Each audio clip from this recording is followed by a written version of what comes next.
players are always curious. I hear this all the time with my personal teammates about what coaches exactly look for. And for me personally, the best piece of advice I think I've ever gotten was, anyone could be watching you at any time.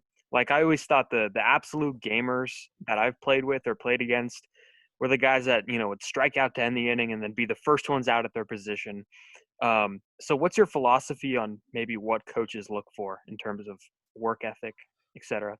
Yeah, so I'll tell you a story. When I played college summer ball for a couple of years, and we had a ton of guys drafted off of our summer ball teams. And I remember talking to a scout that back then, that was almost 20 something years ago, that told me that there were times that he got out of his car, saw a guy that having just a terrible approach to his warm up and attitude and all stuff, and before he even saw him pitch, left, and the guy was a guy who was going to get drafted.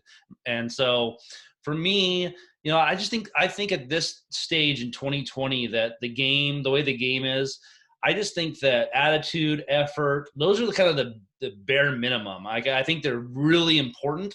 I think they but if you don't have those things, I think it's really hard to even pay attention to that person, or to scratch them off the list. And so for me, honestly, especially at the higher levels, like coaching Division I, I've coached Division I baseball, Division I softball, both in the SEC, Pac-12, is skill set trumps everything. If you're hitting home runs, or you're a pitcher that throws 95, you're standing out. So honestly, I like I said, I think players 100% need to spend a lot of time having good attitude, good effort. But if you're going to showcases and you're trying to get noticed just by attitude and effort, there's always a place for you, as long as you're okay with playing at a lower level or Division II or NAIA, and which is totally fine. There's a place for everybody. That's fine. But if you have the expectation, like, hey, I want to play at the high level and all these things, and I'm just going to do that with hustle, and it's just a very small percentage of people that have the ability to do that. And so you have to work on your skill set. You got to get better. You got to get stronger. And so those are the things that honestly just really stand out. If you power arms and power bats are going to stand out, and if you can have a good attitude and effort with that, you can really stand out.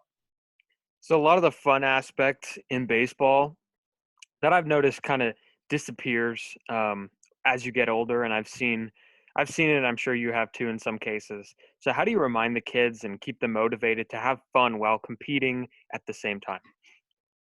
I think it's just a matter of having fun in the process of it. I mean, if you have fun practices and coaches that are really positive and have a lot of energy, I think it's really easy. And I think that, if you ever watch me coach at any level, at Fresno State, if you ever watch a game, we're really loose. We joke around a lot. We have a lot of fun because at the end of the day, it is just a game. And so, if you take it too seriously, too competitive, and it's all about winning, you don't enjoy the process as much. And you might win a few more championships because of this weird style, but I want to enjoy it as well. And so for me, I think that coaches can find the happy balance of demanding and wanting to win, and at the same time be really fun. You don't have to be one or the other. You don't have to be a jerk to win or to be serious, or vice versa.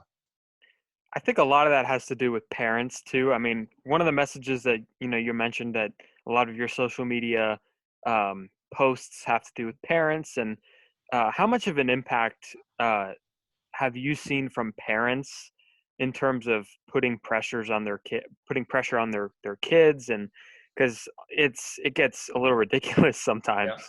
Well, I mean, all of it. I would say that it's the number one reason why kids don't play high school sports, or that they fizzle out their freshman and sophomore years of high school, is that parents are crazy. And so, I think that, I think there are a lot of great parents out there that do a really good job of supporting their kids and making the experience really good. And I think you just have a lot of parents that, again, they want what's best for their kid, but they don't know how to do it the right way. They push them too hard instead of finding ways to support them. And so, it's difficult time right now in youth sports, in the sense of parents and what they are doing and living through their kids and a lot of other things. And so, but the parents who are doing a really good job of, teaching the life lessons with it and supporting them and finding ways to to spark the love of the game without forcing it down their throats. I think there's a lot of them that are doing really well with that.